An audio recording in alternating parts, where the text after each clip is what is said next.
కలిగినటువంటి వాడు, దేవుని యొక్క సేవలో బాగా కరిగినవాడు, అరిగిపోయినవాడు, దేవుని కొరకు జీవితాన్ని అంతటినీ కూడా అప్పగించినటువంటి వాడు అయినటువంటి నా స్నేహితుడు, నా ద్వారా పురికొల్పబడిన, నా ద్వారా బలపరచబడినటువంటి సేవకుడు చాపల ప్రేమ్ సాగర్.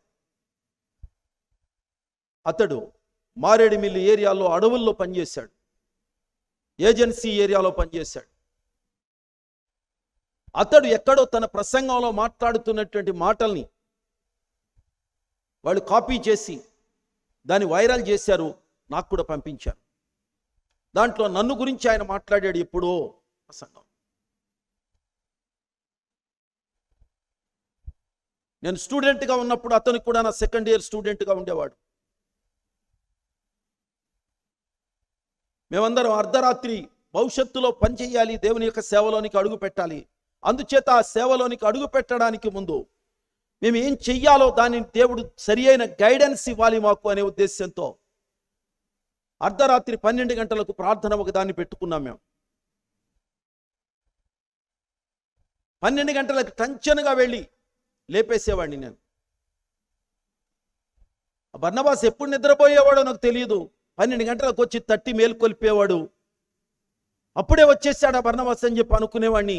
లేచి ప్రార్థన చేసేవాళ్ళం.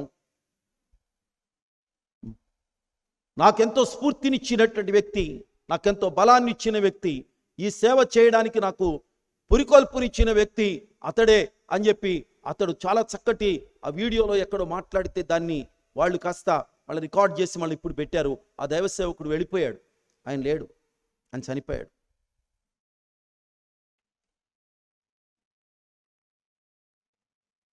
ఆయన రాసినటువంటి పాటలు చాలాసార్లు మనం పాడుకుంటూ ఉంటాం. భారతదేశ సువార్త సంఘమా, భువి దివి సంఘమమా, ధర సాతానుని రాజ్యము కూల్చే యుద్ధరంగమా అంటూ పాడాడు. ఉజ్జీవమిమ్ము మా దేవా, నీ ప్రజలమైన మమ్ము బ్రోవా అనే పాట పాడాడు. సేవకులం, సువార్త సేవకులం, కాపరులం, సమాజ కాపరులం అని పాడాడు. ప్రార్థన మందిరమా, ప్రార్థన మందిరమా అంటూ పాడాడు. నా చిన్ని జీవిత నౌక నడిచింది నడి సంద్రాన అంటూ పాడాడు.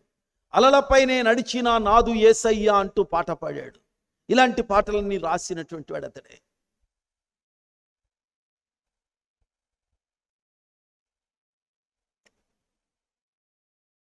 నేను ఘనంగా చెప్పుకోవడానికి కాదు, కానీ ఆ దైవ సేవకుడికి స్ఫూర్తినివ్వడానికి, ఆ దైవ సేవకుడిని బలపరచడానికి, ఆ దైవ సేవకుడిని పురికొల్పడానికి, ఆ దైవ సేవకుడిని ప్రార్థనలో మోకరింప చేయడానికి, ఆ దైవ సేవకుడి నిరాశలో కూడుకొని ఉన్న సమయాల్లో అతని ప్రక్కన నిలబడి అతన్ని ధైర్యపరిచి నిలబెట్టడానికి దేవుడు ఈ యొక్క చిన్న సాధనాన్ని వాడుకున్నాడు. దేవునికి స్తోత్రం.